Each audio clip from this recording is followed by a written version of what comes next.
Hello and welcome. This is the Greenbrier Valley Church of the Nazarene with your daily devotion. Today is Tuesday, July the 16th, and we are reading from the book of Genesis.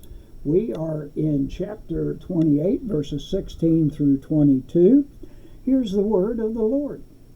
When Jacob awoke from his sleep, he thought, "Surely the Lord is in this place, and I was not aware of it." He was afraid and said, "How awesome is this place? This is none other than the house of God. This is the gate of heaven."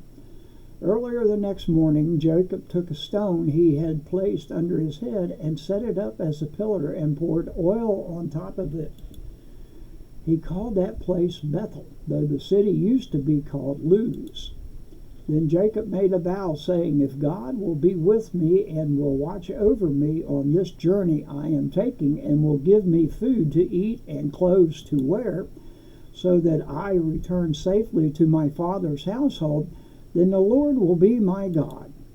And this stone that I have set up as a pillar will be God's house, and of all that you give me, I will give you a tenth." And that is the word of the Lord. Our article today is Familiar Moments by Andrea Talley. Here's what Andrea writes for us today.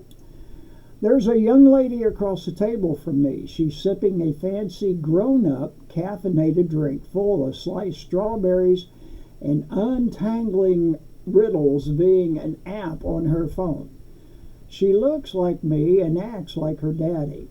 I'm overwhelmed by her beauty and intelligence, her compassion and her zeal.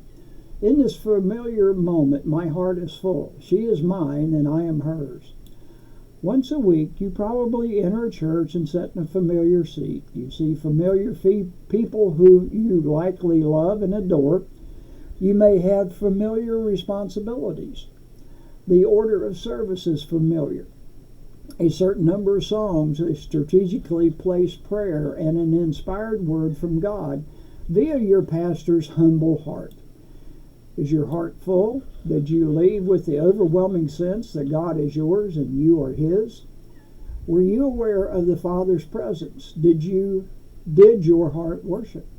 In that familiar moment, were you overwhelmed by God's goodness and grace? Could you honestly say it was good to be in the house of the Lord?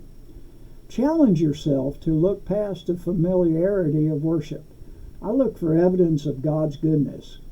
Ask yourself, is my heart full?